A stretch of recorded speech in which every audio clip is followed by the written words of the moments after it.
Just over halfway through the season, we're locked in a battle for 5th place with the 4 teams below us. After losing 3 games in a row last episode, we finally got back to winning ways thanks to Stepan Mitrovic's goal to beat Toulouse 1-0. But we then bottled a 2-goal lead away to Marseille as we were lucky to earn a point. Then Etienne picked up a 4-week injury, meaning he'll miss a few key games, whereas Etienne Green is going to miss the next game with his week-long injury. So against Angers, I played our 16-year-old wonder kid goalkeeper, and he kept a clean sheet as Fontaine and Yakubu scored goals to win the game 2-0. We were then given our youth intake, which for a 3rd season in a row looks solid, with 2 5-star potential players. Reda Lakhdar is naturally a striker, but I think its attributes are better suited to being an inverted winger on the left-hand side, if we can improve his physicals. Diafra is a natural left winger, but I think he'd make a better inside forward on the right-hand side if we focus on his technicals. And Kreismoke could be a decent ball-playing defender, but he needs a lot of work. Next up was Derby Day at Lyon, and they took the lead in the first minute. But we rescued a draw in the 95th minute thanks to Koba's superb free kick. Then Jose Fontaine scored a brace to win 2-0 over relegation-threatened Le Havre. 11 points from a possible 15 moves us up to 4th in the table and gives us a huge buffer to Nantes in 6th place, with 8 games still to play. In today's shorter episode, we'll come up against Lille and Nantes. I had thought about playing Troyes and Monaco, given how close they were to us on the table at the start of this video, but now they're 11 points behind us after all the wins we picked up, I don't really think they're a threat. So let's jump straight into the Lille game. Etienne is just coming back from his injury. He won't play this game, but I think should be good enough to play in the next game against Nantes.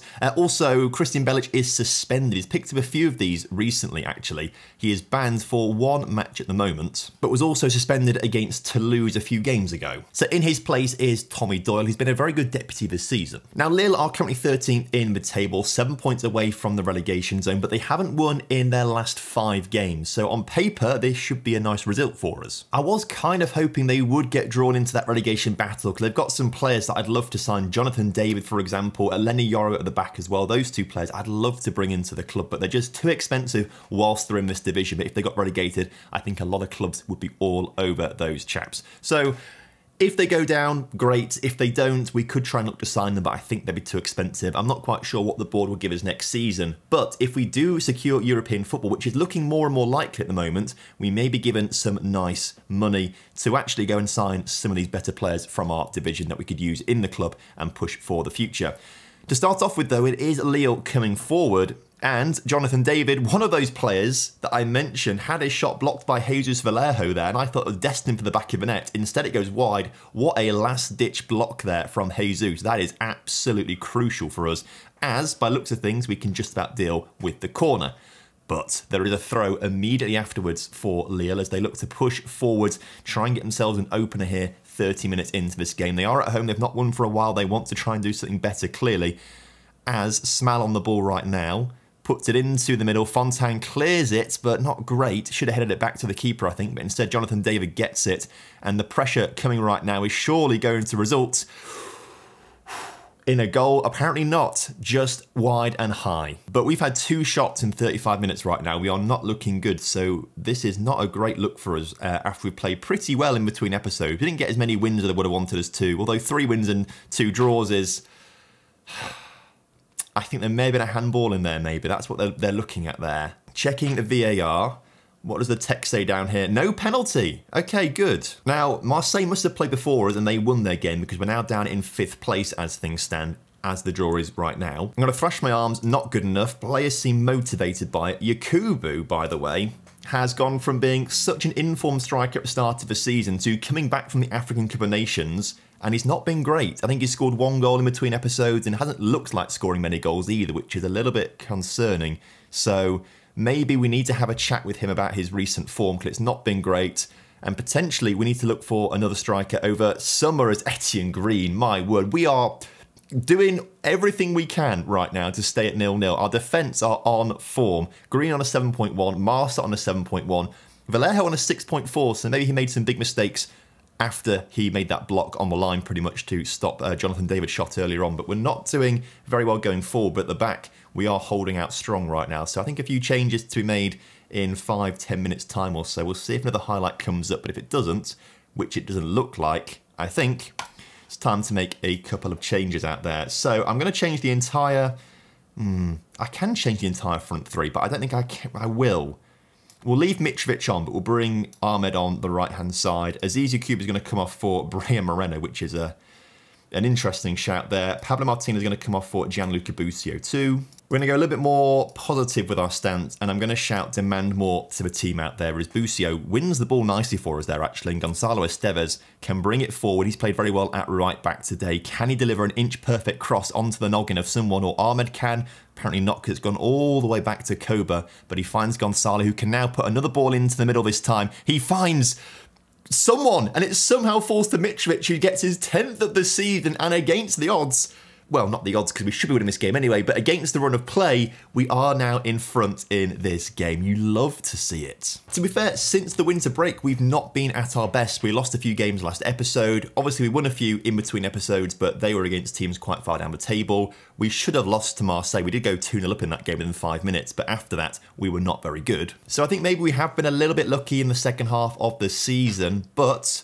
sometimes you have to make your own luck, and obviously a good team can do that, and we clearly have a good team right now as Tommy Doyle gets in on the action. His first goal for the club, but was he offside? The referee is going to VAR about this. You can see here the Lille players arguing with the referee. Was it offside? It was offside, just. You hate to see it. Poor Tommy Doyle. Thought he got his first goal for the club. Oh, it's tight. I thought I was looking at this player, but no, it wasn't Mitrovic. Doyle was offside. Fair enough. So can we just see the game out then? Can we get ourselves the 3 points to go back into 4th place on goal difference ahead of Marseille? And as the clock ticks down, we have an injury to...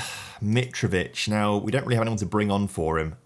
We can bring Etienne on and swap him and Ahmed over. Etienne's not really an inside forward. We might just bring him back to sort of defend a little bit, just to make sure we don't concede in the 6 minutes of added time. But I think we should be good. There we go, 1-0. Mitrovic out for a month. That is frustrating for him. He's actually had a very good season, to be fair. 10 league goals, 3 assists, much improved from last season. Although his average rating hasn't gone up by much, he has improved. I can understand why he was asking for that new contract now a couple episodes ago. He probably still wants one. Yeah, he still wants a new deal to reflect his ability, but he's got 2 years left. Maybe we do give him a new one this summer. In fact, thinking of contracts, we've got... Ahmed's contract is running out this summer. Is he the only first-team player? He's the only first-team player with a contract expiring, Ahmed. And actually, we can't offer him a new one because he's told us he's leaving, apparently. He said he's going to leave on a free transfer, which I think is reasonable. He's a backup player for us. He's not going to start ahead of Mitrovic. He doesn't get the same return as Mitrovic. But for those 3 seasons that we've had him, was a good contributor. And then going into the final year of contract is Gundouz, Pablo Martinez and Brian Moreno. I think we try and sell Gundouz and Moreno over summer, and I may give a new contract to Pablo Martinez. I felt he was really good in our first season with 4 goals and 3 assists. He's now swapped that around this season with 3 goals and 4 assists. I don't think he's the greatest player of all time. However, you know, he's very useful to have around, natural in a few positions, a good player for most sides in this division, is consistent, enjoys big matches, is a professional player, so can tutor youngsters quite nicely. He might be just handy to keep around, even if you use him as a backup player. But I mean, my head of youth development, who's somehow given me these reports for some reason, is telling me he's only our 5th best centre mid. I don't think I quite agree with that. But if we compare him, right, with Busio, for example, Gianluca Busio, compare the two of them, actually, Busio is better, isn't he? Busio is... I didn't realise this. Busio actually is better. The difference is Busio doesn't like big matches, but Pablo Martinez does. That's maybe changed my opinion on him just a little bit. Maybe we do look to sell him over summer if we get a good bid. Anyway, international break coming up. We've got 9 players away on duty. Nantes drew to Toulouse, so they actually dropped behind Lens now. So Lens are apparently our biggest threat to a top 5 position, but they're 10 points behind us. At this stage, I think we have to be finishing in the top 5. If we don't, it's a travesty. 5th place goes to the Conference League 3rd qualifying round. 4th place goes to the Europa League, as does 3rd place, and the top 2 go to the Champions League. So we're not going to trouble the top 2.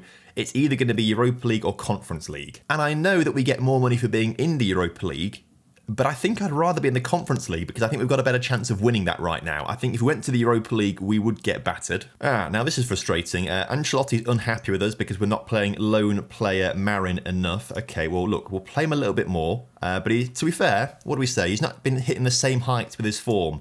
Nice talking to you. Hope I can talk to you again. Again, it's quite passive-aggressive from Carlo. Oh, and now Annan has picked up another training and injury as soon as he gets back from his previous injury, out the 4 to 6 weeks.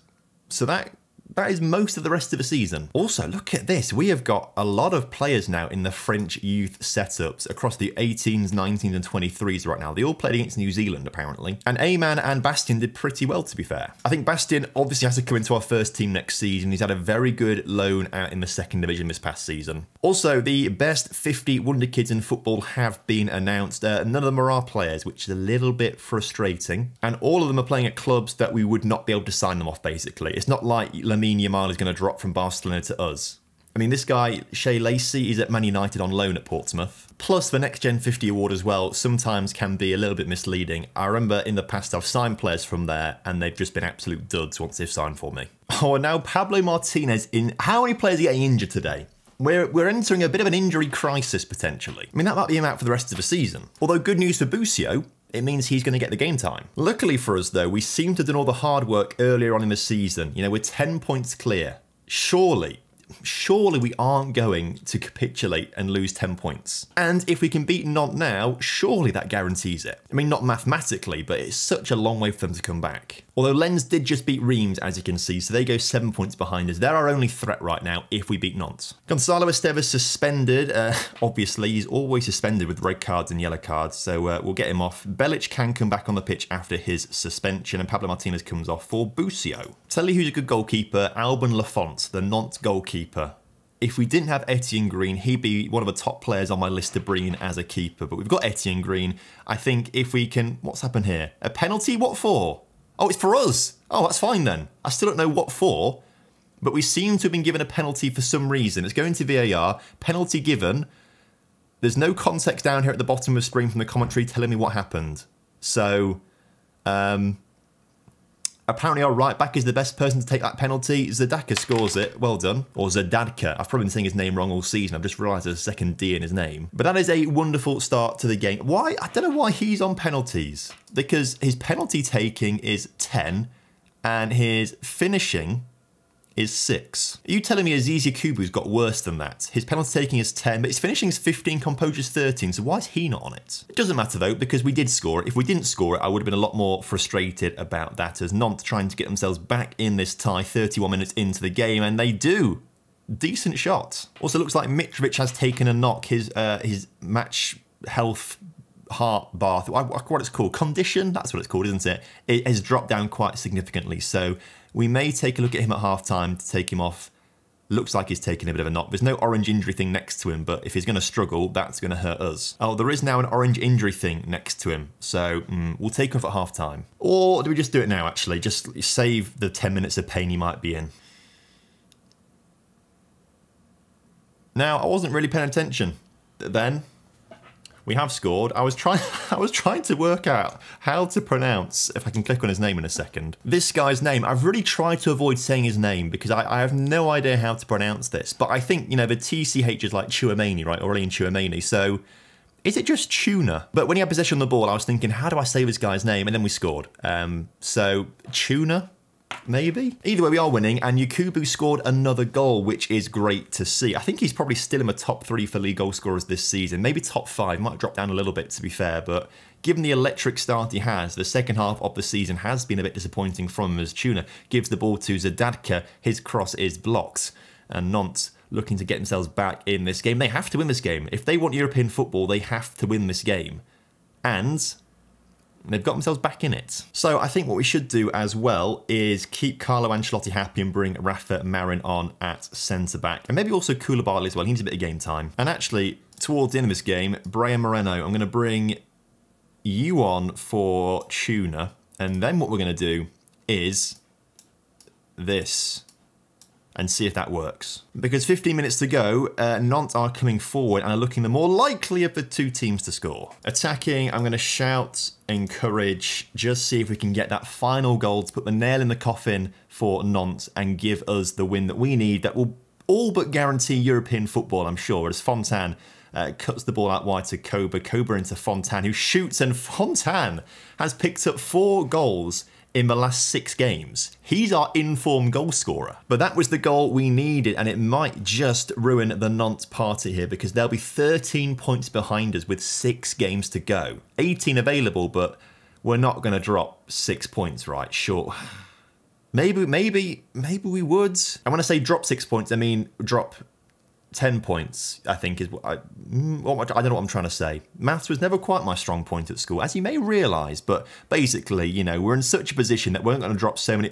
I think Aziz is offside there. I think he's just offside for his 16th of the season. Yeah, unfortunately, he was offside. Yeah, by quite a long way, actually. I was about to say not that it matters, but if they score from this, oh, you hate to see it. There is 6 minutes of added time, but in that 6 minutes of added time, we are not going to get a goal. 3-3. Dramatic game. Frustrating that they scored 3 of their 4 shots on target. But with 6 games to go, it leaves us 5th in the table, 8 points ahead of Lens, 10 points ahead of Nantes. Toulouse and Monaco and Troyes are just nowhere near it. They're not going to catch us up. So hopefully next episode, we will be congratulating ourselves for securing European football.